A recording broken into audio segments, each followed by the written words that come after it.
পশ্চিমবঙ্গের মক ড্রিলে অংশগ্রহণ করবে এরকম হোম মিনিস্ট্রি থেকে নোটিফিকেশন এসেছে।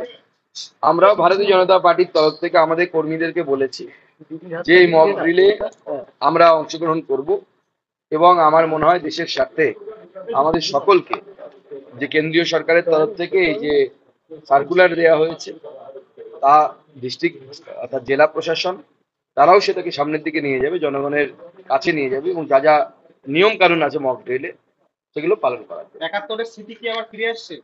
দেখুন, ভারতবর্ষের উপরে একটা ঘৃণ্য আক্রমণ হয়েছে যেভাবে গত 22 তারিখে এই আমাদের দেশের নাগরিকদেরকে ধর্ম জিজ্ঞেস করে করে তাদেরকে মারা হয়েছে।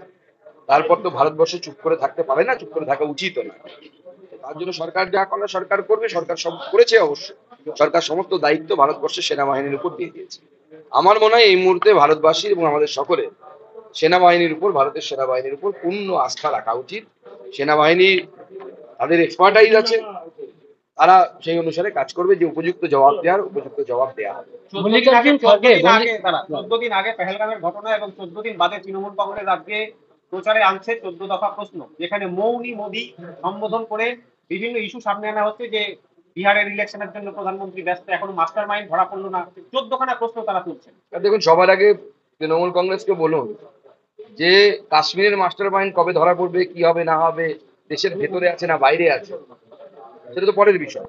তার আগে কাশ্মীরটা তো অনেকটা দূর, ভাড়া অনেক দূর লাগবে টিকিট কেটে যেতে গেলে। কিন্তু পাশেই তো মুর্শিদাবাদে কি হলো, তার দায়টা কার? তার দায় কি মমতা বন্দ্যোপাধ্যায় নয়? হরগোবিন্দর দাস এবং চন্দন দাসের বডি পড়ে থাকলো 4 ঘন্টা রক্ত স্নাত হয়ে, সেই ভিডিও আপনাদের সবার কাছে আছে কিন্তু আমরা দেখাতে পারছি না। তো তার দায় মমতা বন্দ্যোপাধ্যায় নেবেন না পুলিশ মন্ত্রী হিসেবে? জাফরাবাদের মামলা আজকে সিঙ্গেল বেঞ্চ, সেটা থেকে ডিভিশন বেঞ্চে গেল সিবিআই তদন্তের দাবিতে। যে বাবা এবং ছেলের খুনের দাবিতে সিবিআই তদন্ত দাবি করা হয়েছিল, সেটা ডিভিশন বেঞ্চে গেল। দেখুন, আদালতের বিষয়টা আমি বেশি কিছু বলবো না। আমি শুধু এটাই চাইবো যে এই খুনের নিরপেক্ষ তদন্ত হোক। এই যে ঘটনা ঘটেছে তার প্রয়োজনে কেন্দ্রীয় সংস্থা দ্বারা তদন্ত হোক এবং সেই তদন্তে কেন্দ্রীয় সংস্থা ছাড়া নিরপেক্ষ সম্ভব নয়। কারণ যে রাজ্যের মুখ্যমন্ত্রী, যারা এই হিন্দুদের জীবন বাঁচিয়েছে মুর্শিদাবাদে, সেই বিএসএফ এর গুলি চালনা নিয়ে প্রশ্ন করতে পারে, সেই মুখ্যমন্ত্রীর কাছ থেকে আর যাই হোক হিন্দুরা কোনো জাস্টিস আশা করতে পারে না। মুখ্যমন্ত্রী তো মুর্শিদাবাদ গেলেন এবং সেখান থেকে কড়া বার্তা দিয়েছেন। তিনি সেখানে বলছেন যে বিজেপির কথা শুনে আর কোনো হিংসা করবেন না, হিংসা কোনোভাবেই বরদাস্ত নয়। চিঠি থেকে এই বার্তা মুখ্যমন্ত্রী বিজেপির কথা শুনে। দেখুন, একজন মুখ্যমন্ত্রী এই বার্তা দিচ্ছে, মুখ্যমন্ত্রীর এই বার্তা শুনে মনে হচ্ছে আমাদের মুখ্যমন্ত্রী বিশেষ এক ধর্মীয় গোষ্ঠীর কাছে কেমন যেন অসহায় লাগছে তাকে। মনে হচ্ছে তাদের বিরুদ্ধে তিনি কোনো কিছু বলতে পারছেন, মুখ কেমন যেন জড়িয়ে যাচ্ছে, মুখে জল শুকিয়ে যাচ্ছে। এইভাবে একজন মুখ্যমন্ত্রী কথা বলবে দাঙ্গাবাজীদের বিরুদ্ধে? নাকি বলা উচিত যে দাঙ্গা করলে আপনার বাড়ি ঘর ঘুরিয়ে দেওয়া হবে বুল্ডোজার দিয়ে, গুলি খাবেন দাঙ্গা করলে, মাথা ফাটিয়ে দেওয়া হবে, পুলিশ অ্যারেস্ট করবে? এই ধরনের শব্দ দাঙ্গাকারী যারা তাদের বিরুদ্ধে ব্যবহার করা উচিত।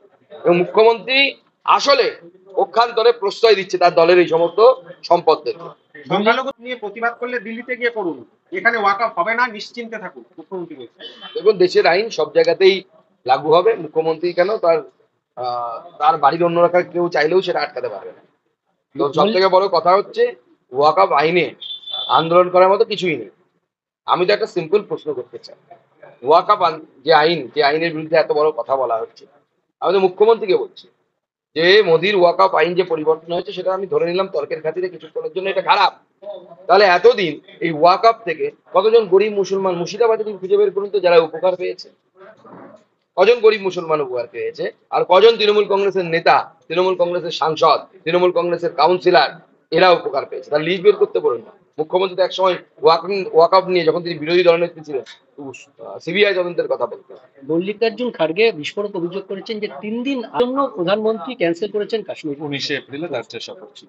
দেখুন, এটা মল্লিকার্জুন খড়গের অভিযোগ। তো আমাদের কংগ্রেসের এই ধরনের বহু ওয়াইল্ড অভিযোগ করে।